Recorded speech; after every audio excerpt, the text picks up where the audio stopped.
Good morning. It's Monday morning. Here we are for your Momo. We're so happy to see you, and we want to congratulate you for finding us. We have a special guest today. We're going to dive right into it, and I know that Linda Kaye will be joining us shortly. She's struggled a little with the link, which is just one of those wonderful challenges about Google Hangouts.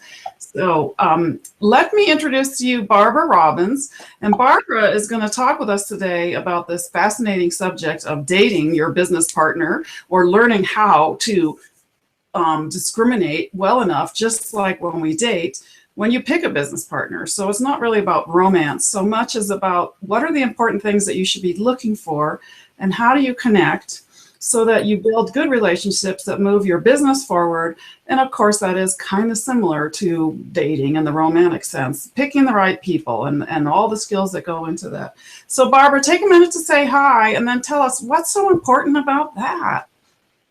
Hi. What's so important? Okay. What's so important about picking the right person to marry? You know, it can change everything about your life if you pick the wrong person. And for some people, business is more important than their social or romantic life. If you're yoked with the wrong people in your business, it can totally destroy your business. When there's internal conflict in your business, it affects sales. It affects your relationships with your prospects and your customers. They can feel when there's something that's not going right. So you want everything to be working, operating real smoothly and wonderfully.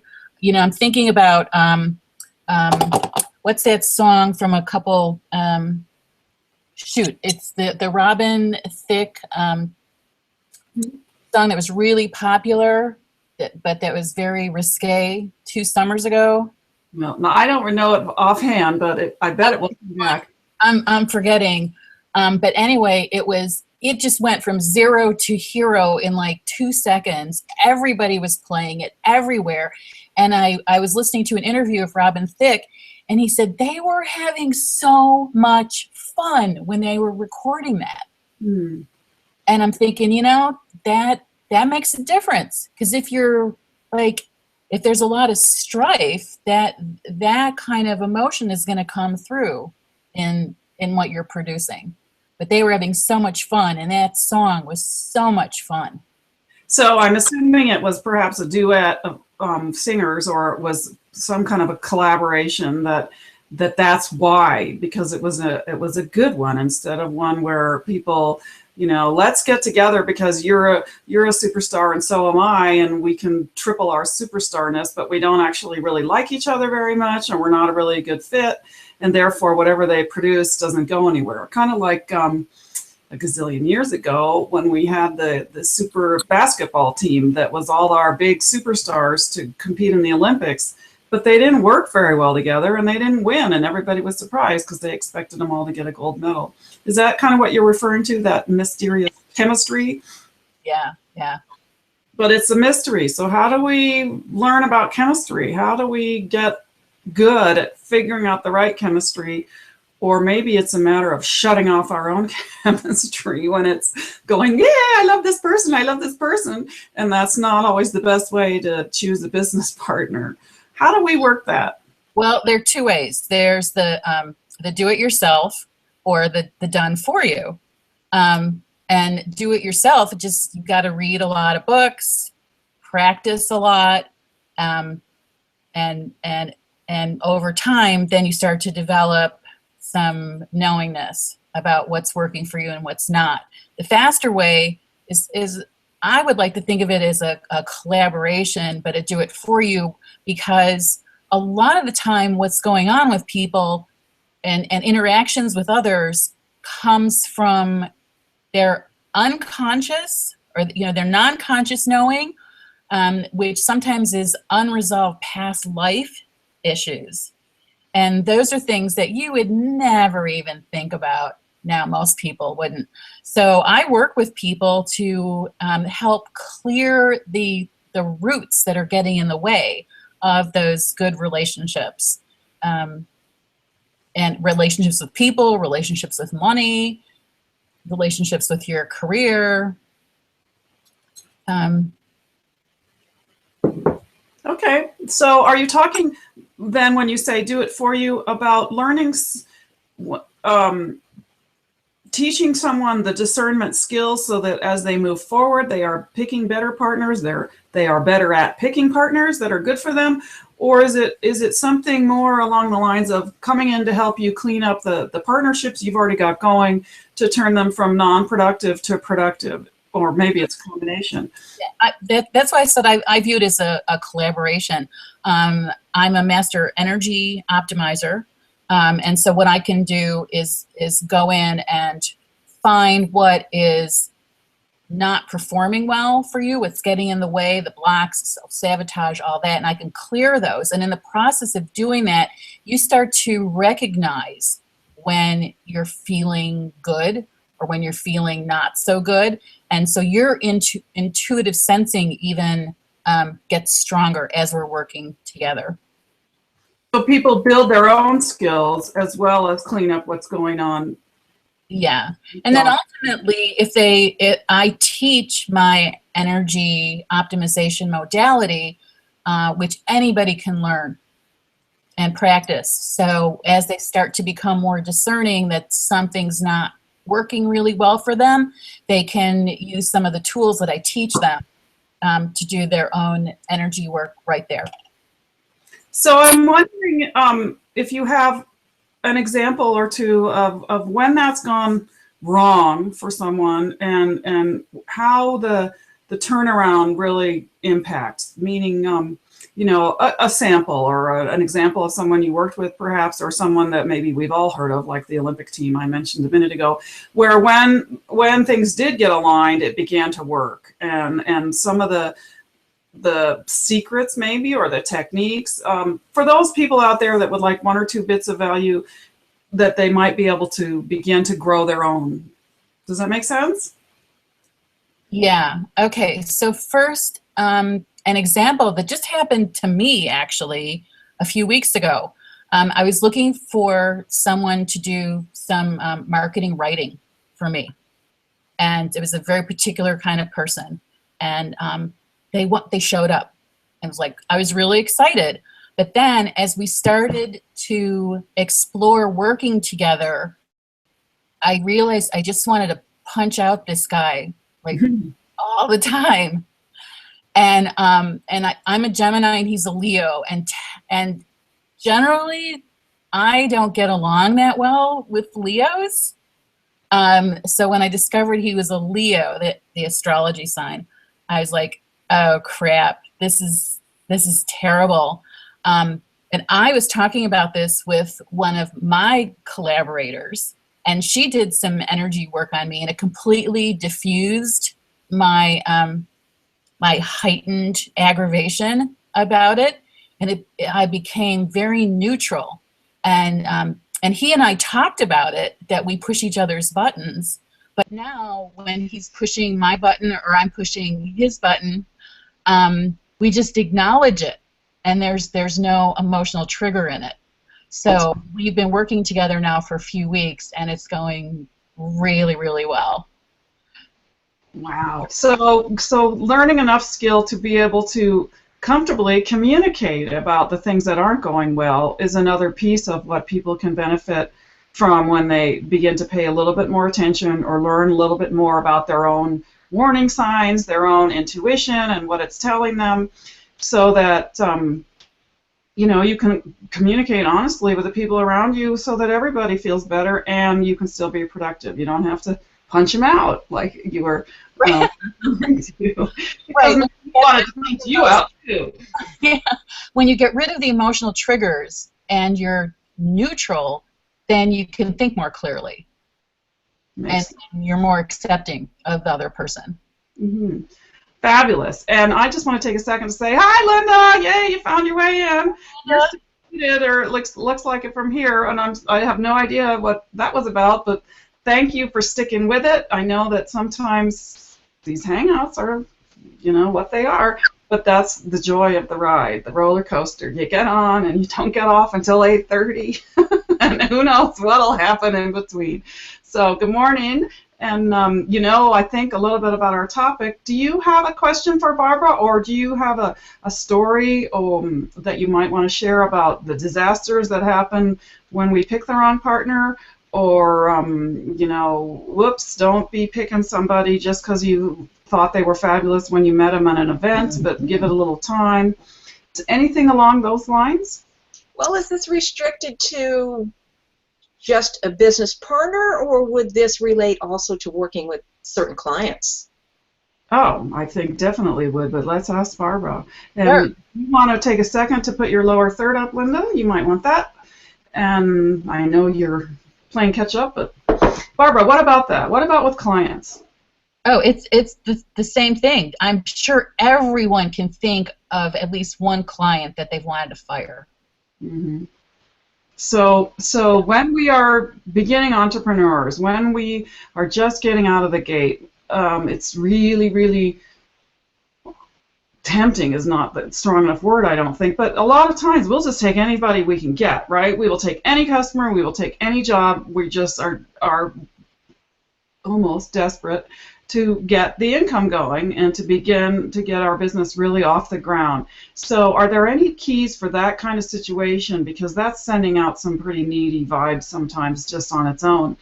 How can we have the confidence? Are there skills that you would share to help that kind of situation so that we get our business going off on that right momentum, which we're always talking about, so that the right customers are attracted to us and that we don't fall into, oh gosh, this is my number one customer and I really need this income, but God, I hate this guy and I want to punch him out.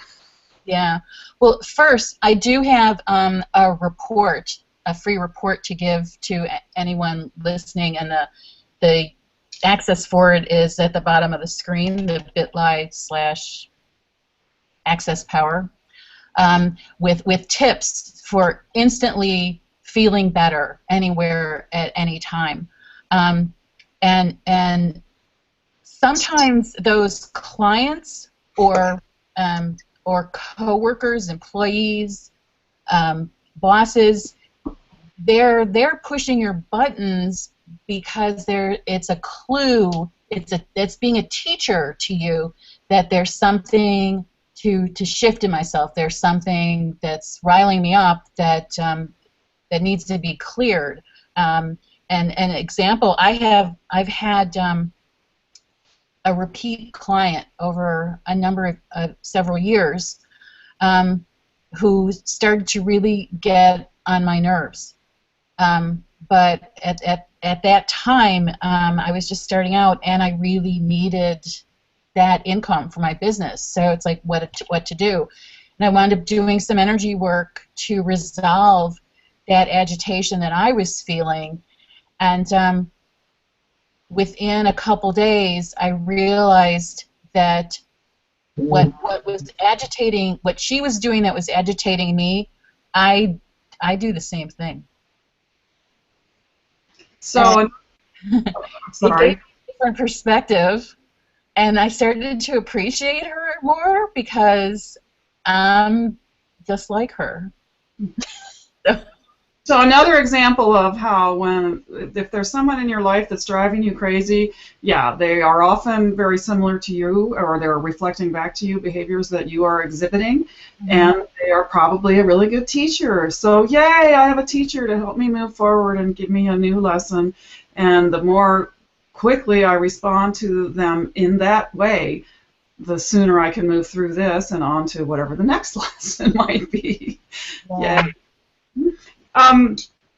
So are there other things that you would recommend, Barbara and Linda, to help develop that sense of intuition or to learn how to sort of slow it down if you are finding that you've made mistakes repeatedly about the people that you bring into your business life, whether they're your business partners, your clients, and of course we know that a lot of these skills transfer to regular old life, relationships and things like that, so that we can begin to really have around us people that are in alignment with us. I mean, if all of this stuff that we're talking about sounds really woo-woo and crazy to someone because they've just never really approached business from that angle, where would you suggest that they start? And again, I want to remind the viewers before they answer that to write down that link under Barbara's name so that you can follow up with that later after the show. So who would like to dive in on that question, if you even remember what it was? Barbara. Okay. One of the tips that I give in the free report is let's go through a little exercise right now. I want you to think about, close your eyes and think about how you're feeling now on a scale of 1 to 10, with 10 is feeling the best. Just overall your disposition. We're talking about our mood, not our physical body? Well, you could do your mood and your physical body too. You could do it as separate things. Okay. And just write that down. Okay. Okay. Now take a look around the room and notice all the straight lines. They can be horizontal, vertical, anything that's straight. Mm-hmm. Okay, and now think about, close your eyes again, and feel into how you're feeling now on that 1 to 10 scale. And notice if it's any different. It is, for me. Okay, is it higher or lower? Higher. Hopefully it was supposed to be. But the very, very last thing I looked at right before you told me to close our eyes again was something round. Oh. So I'm not sure if I blew this. No, you blew it. Because now what I want you to do is look at circles, things that are round. Okay. For some reason, you can't find anything round around you. I have a lot of circles. Hold that up for a minute. Oh, isn't that nice? Wow, I love that. Wow. Okay, so find some round things in your room, viewers. Okay, there's one, there's one. Yep, okay. And just breathe. Okay. They even existed before, and now I see lots of them. And then, What? And now close your eyes again and rate how you're feeling on that 1 to 10 scale, with 10 being the best. Mm-hmm. Okay, and we already know that you feel better when you're looking at circles. Yeah. So that's something that you can do immediately when you start to feel a little agitated.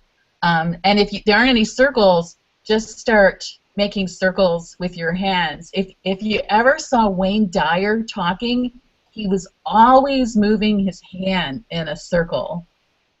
Wow. That really calms you down immediately. Mm-hmm. And I can actually really feel it as well internally. Mm-hmm. I mean, I was feeling pretty good when we first, because I love doing Monday Momentum. I'm just so happy as a clam while we're doing it. But I also have a sore hip right now, so I didn't give myself a 10 when we started. I was pretty high up there though, and yeah, the circle thing. The minute I looked at one, it was such a different feeling internally, and so that's very interesting. I like that, and that's a great tool that anybody can use anywhere. You're in the airport and you're feeling worried, or you're, dealing with something at home. Mm-hmm. And I really was impressed by how, like, this room was nothing but straight lines, is what I felt like in the beginning, and then when you said, okay, now look for circles, I'm like, oh, there's lots of circles in here too. So. Did you try it, Linda? I absolutely did. And I don't have many circles, but I found my water bottle, and it's like, wow, that was a shift. So, yeah, it's amazing. My office is nothing but lines. And when you said you were feeling better, I went, oops, must be me. Mm-hmm. But so, Barbara, thank you for that tip. That's pretty amazing. Sure. And I was really hoping you would give us something that we could do ourselves, because I know you're the master at this, and you can pull all sorts of things off. But for the rest of us who are not quite as intuitive, practical tips like this, Barbara, it's incredible. So thank you. Thank you. You're welcome. And there are others in the report, the free report. So I'll give you one more. You mentioned airports. This is so cool. A lot of people have problems on flights during takeoffs and landings, and if there's turbulence. But if you point your toes in, that then helps to ground you and center you, and it's easier to get through that turbulence. And the other thing that I do besides that is I look forward. If I start looking around on the plane when there's turbulence, I get more seasick. But if I just focus on where I'm going, my goal, then straight ahead. Let's see where my finger. You can't see yourself. Yeah, you did just fine. You're pointing right at us. That helps too. And I imagine it helps in other stressful situations, not just on airplanes and turbulence, that you make your little duck feet to bring yourself back to yourself. And looking ahead, that reminds me of when you're trying to balance on one foot or something. If you spot a thing in the room, you're much more likely to be able to stay there than if you look around, then you just start falling over. So fabulous. Got anybody that's yelling at you? Just pigeon toe. Wow. Can breathe deeper. Great. So maybe we should walk around with pigeon toes all the time, especially when we're looking for business partners, and or if we feel that we need to turn our toes in whenever we meet somebody, that might be a clue that, okay, this is not really the best partner for me right now. Well, I think ideally, normally you want to keep your feet straight. If they're out, that's like a duck. When it's out, pigeons and ducks. Pigeon is good, duck is bad, because this weakens you. Great. So you can try that now. You turn your toes in, and just breathe a couple times and feel where your tension goes in your body. And then you turn your toes out and feel how you feel in your body. Weak. Mm-hmm. Stable. Yeah. Really good. Thank you so much. And everyone, so sorry, but we're almost out of time. So I want to give Barbara a chance once more to talk a little bit about that report that she's got, because if you're interested in learning more about all this, I would make sure that I wrote that link down and go find it. And anything else that you want to say about that, and what it's going to benefit people, what it will give them, a little more information about you, I'm sure, and more about ducks and pigeons, perhaps. So a couple minutes there, and then we'll be winding it up. Well, again, the report at bit.ly/access power are a number of tips so you can feel better anywhere at any time. And getting that free report will put you on my mailing list, which I do believe you're going to want to do, because I'm coming out with a book pretty soon called Your Amazing Itty Bitty Business Dating Book, 15 Steps for Finding and Working with the Right People for Your Business. If you're on my mailing list, then you'll get updates about when that book is available. And it's a short, really easy to read book, and hopefully it'll be a lot of fun, and I think you'll enjoy it. And then the other thing I just want to mention is I have a number of websites, but my one that's related to business, I'm going to hold it up, is happybusinessresults.com.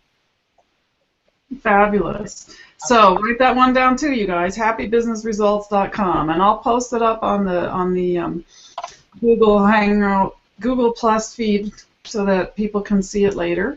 And it'll also be at the YouTube link when you go and send all your thousands of friends to watch this video. So they'll be able to find it too. Great. So, wow, I can't believe how fast that went. I will have you, if you want to, one more word or anything else, Barbara, just say goodbye.